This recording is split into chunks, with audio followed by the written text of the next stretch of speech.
یہ گالی دینے والے جو ہوں گے نا، قیامت والے دن ان کو بڑی ناکامی اور بڑی حسرت ہونے والی ہے۔ حدیث میں آتا ہے ایک مرتبہ رسول اللہ صلی اللہ علیہ وسلم نے صحابہ سے پوچھا کہ تم لوگ جانتے ہو کہ مفلس کون ہے؟ تو صحابہ عرض کرنے لگے کہ اللہ کے رسول، مفلس وہی ہے جس کے پاس درہم و دینار نہیں ہے، جس کے پاس دنیا کا مال و متاع نہیں ہے۔ اور جیسے ہم بھی یہی سوچتے ہیں، آج ہم سے بھی کوئی کہا تمہارے ہم سے بھی کوئی پوچھے بھائی تمہارے نزدیک میں یہ مفلس کون ہوتا ہے، تو ہم یہ کہتے ہیں یہ جو بیچارہ جس کے پاس گھر نہیں ہے، تو وقت کی روٹی نہیں ہوتی، کھانا پینا نہیں ہے، تو اسی کو مفلس سمجھتے ہیں۔ تو صحابہ نے کہا اللہ کے رسول یہی مفلس ہے جس کے پاس درہم و دینار نہیں ہے، جس کے پاس دنیا کا مال و متاع نہیں ہے۔ تو آپ صلی اللہ علیہ وسلم نے فرمایا کہ نہیں، میری امت کا مفلس وہ ہے جو قیامت والے دن روزے بھی لے کر، نماز بھی لے کر آئے گا، روزے بھی لے کر آئے گا، زکوٰۃ بھی لے کر آئے گا، یعنی سارے کام کیے ہوں گے، لیکن اس حال میں آئے گا کہ اس نے کسی کو گالی دی ہوگی، اس نے کسی پہ بہتان لگایا ہوگا، اس نے کسی کا مال ہڑپ کیا ہوگا، اس نے کسی کا خون بہایا ہوگا، اور اس نے کسی کو ناحق مارا پیٹا ہوگا۔ اب جب وہ اس حال میں آئے گا تو آگے کیا بتایا کہ اللہ سبحانہ تعالیٰ پھر ان لوگوں کو بلائے گا اس دن جن کے ساتھ اس نے یہ زیادتیاں کی تھیں، اور پھر اللہ سبحانہ تعالیٰ کیا کہے گا کہ اس کی نیکیوں میں سے نکال کے ان سارے لوگوں کو دے دو جن کو دنیا میں اس نے اس طریقے سے ٹریٹ کیا تھا۔ اب آپ ذرا سینیریو سوچیں، میں آپ کو تھوڑا بتانا چاہتا ہوں ہو کیا رہا ہے۔ ایک طرف وہ شخص کھڑا ہوا ہے جس نے کسی کو گالی دی، کسی کو مارا پیٹا، کسی کے ساتھ زیادتی کی، کسی کا مال کھا کے بھاگ گیا، اور اپنی نمازیں پوری لے کر آیا ہے، 5 وقت کی نمازیں پڑھتا تھا، ماشاءاللہ تبارک اللہ، جماعت سے پڑھتا تھا، اور اس کے علاوہ زکوٰۃ بھی پوری پے کرتا تھا، ہر رمضان کے روزے بھی رکھتا تھا، تہجد گزار بھی تھا، بڑے بڑے نیک کام کرتا تھا، صدقہ خیرات بھی کرتا تھا، لیکن حقوق العباد میں کیا کر رہا تھا؟ کسی کو گالی دی ہے، کسی کو مارا ہے، کسی پہ بہتان لگایا ہے، کسی کا خون کیا ہے، کسی کا مال ہڑپ کیا ہے۔ اب یہ سارے قیامت والے دن لائن میں لگے ہوئے ہوں گے اس کے سامنے، اور کیا کہا جائے گا؟ اس کی نیکیاں اٹھاؤ اور ان کے حقوق ادا کرنا شروع کرو۔ اب اس سے نیکیاں لی جا رہی ہیں، اس کو دیے، اس سے نیکیاں لی، اس کو دی، اس سے نیکیاں لی، اس کو دی، جو بھی جن کے ساتھ اس نے زیادتی کی تھی، اب اس کی نیکیوں سے نکال کے ان سب کے حقوق ادا کیے جائیں گے۔ اب آپ سوچیں کتنی خطرناک بات ہے یہ۔ کچھ لوگ ایسے ہیں، چلیں باہر تو جو بھی ہوتا ہے سارا اخلاق باہر تو چلا جاتا ہے، گھر کے اندر اتنی زیادتیاں چل رہی ہیں، واللہ میرے پاس جس قسم کے میسیج آتے ہیں ڈیفرنٹ سسٹرز کے، میں حیران ہوتا ہوں کہ ہمارے خامد ہمیں ارسات ابیوزیو لینگویج استعمال کرتا ہے، ہمیں مارتا پیٹتا ہے، کئی میسیج ایسے آتے ہیں۔ آپ سوچیں کہ وہ خامد جس نے اپنی بیوی کو 15 سال 20 سال گالیاں دیتا رہا اور مارتا رہا، اور وہ اللہ کی بندی سہتی رہی۔ اب آپ سوچیں کہ باہر کے لوگ تو دور کی بات ہے، جب یہ عورت قیامت والے دن اپنے خامند کے سامنے کھڑی ہوگی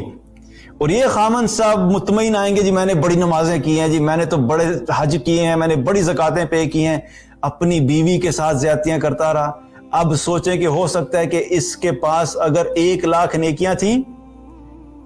اور اس نے جو بیوی کے ساتھ جو زیادتی کی، جو گالیاں دی اور اس کو مارا پیٹا، اس کے حقوق بھی بنے 1 لاکھ۔ اب اس کی 1 لاکھ نیکیاں اٹھا کے خامن صاحب کی نیکیوں سے نکل کے بیوی کی نیکیوں میں چلے جائیں گی، اور کیا ہوگا؟ اس کو جہنم میں پھینک دیا جائے گا اور وہ کامیاب ہو جائے گی۔ یہ میں اگزامپل بتا رہا ہوں، یہ کوئی بھی ہو سکتا ہے۔ بیوی کی اس لیے اگزامپل بتا رہا ہوں کیونکہ میرے سامنے بہت سارے میسج ہے، اس کا میں بتا رہا ہوں کہ یہ بہت بڑی زیادتی ہوتی ہے، جس کو ہم یوں سمجھتے ہیں بہت سارے لوگ کہ باہر کسی کو گالی دینا تو بڑا گناہ کا کام ہے، لیکن بیوی کو گالی دینا بڑے ثواب کا کام ہے۔ عجیب مائنڈ سیٹ ہے کہ بیوی کے ساتھ بد اخلاقی کرنا، بیوی کو مارنا پیٹنا، بیوی کے حقوق ادا نہ کرنا، نو پرابلم۔ لوگ یہ سمجھتے ہیں کوئی مسئلہ نہیں ہے جی، بیوی ہے۔ حالانکہ باہر کے لوگوں کے نسبت آپ کے جو دوست ہیں اور آفس ہے اور سب ہے، ان سب سے زیادہ پہلے جو آپ کے حسن اخلاق کی حقدار ہے وہ انسان کی بیوی ہوتی ہے۔ آف کورس والدین تو ہیں، والدین کے علاوہ میں بتا رہا ہوں کیونکہ بیوی کے ساتھ جو زیادتی ہیں میں اس کی بات کر رہا ہوں۔ تو آپ سوچیں کہ کتنی خوف کی بات ہے کہ یہ وہ شخص ہے جو اپنی زندگی میں مطمئن آیا تھا کہ میں اتنی نیکیاں لے کے جا رہا ہوں، اور اپنی بد اخلاقی کی وجہ سے، گالیاں دینے کی وجہ سے، بہتان کی وجہ سے، کسی کو مارنے پیٹنے کی وجہ سے اس کی ساری نیکیاں چلی جائیں گی۔ اور پھر کیا ہوگا؟ اب اگر اس کی نیکیاں ختم ہو گئی ہیں اور لوگوں کے حقوق ابھی باقی ہیں، کیونکہ بھائی جان نے کوئی 40-50 سال لوگوں کے ساتھ زیادتیاں کی تھیں، اب کیا ہوگا جی؟ اس کی تو نیکیاں ختم ہو گئی، اب باقی لوگوں کے حقوق کیسے پے ہوں گے؟ کیونکہ کریڈٹ ہی ختم ہو گیا، اب آپ کے پاس ہے ہی کچھ نہیں۔ تو کیا کہا جائے گا؟ اب ان کے جو گناہ ہیں جس کے انہیں حق ادا کرنا ہے، ان کے گناہوں کو اٹھاؤ اور ان کے گناہوں کو اس کے اوپر ڈال دو، کیونکہ اللہ سبحانہ تعالیٰ انصاف کرنے والا ہے۔ واللہ اگر ہمیں اس دن کے انصاف کے بارے میں پتہ لگ جائے، ایک ذرہ برابر بھی اگر کسی نے زیادتی کی ہوگی، اللہ تعالیٰ بھاگنے نہیں دے گا،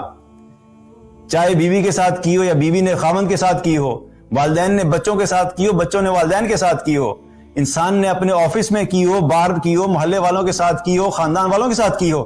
ایک ذرہ برابر بھی آپ نے کسی کی زیادتی کی، اللہ بھاگنے نہیں دے گا اس دن۔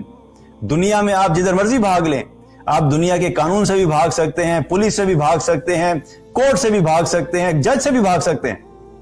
لیکن قیامت والے دن اللہ سبحانہ تعالیٰ پکڑے گا اور ایک ایک زیادتی کا حساب دلائے گا۔ اب جب اس کے نام اعمال میں سے نیکیاں ختم ہو جائیں گی، ان کے گناہ لیے جائیں گے اور اللہ ان کے اوپر ڈالے گا، کیونکہ اللہ نے ان کو کمپنسیٹ کرنا ہے۔ اللہ بغیر انصاف کے وہ دن ختم نہیں کرے گا، اس دن کا نام ہی کیا ہے؟ انصاف کا دن ہے، حساب کا دن ہے۔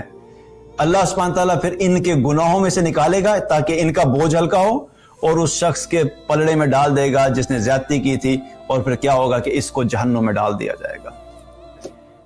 گئی آپ کی ساری نمازیں، ساری زکوٰۃ، سارے روزے، بڑے بڑے ذکر جو کیے تھے، رات کو تہجد کے اندر کھڑے ہو کے نمازیں پڑھا کرتے تھے، لوگوں کے ساتھ زیادتیاں کرنے کی وجہ سے ساری عبادات ضائع ہوگی۔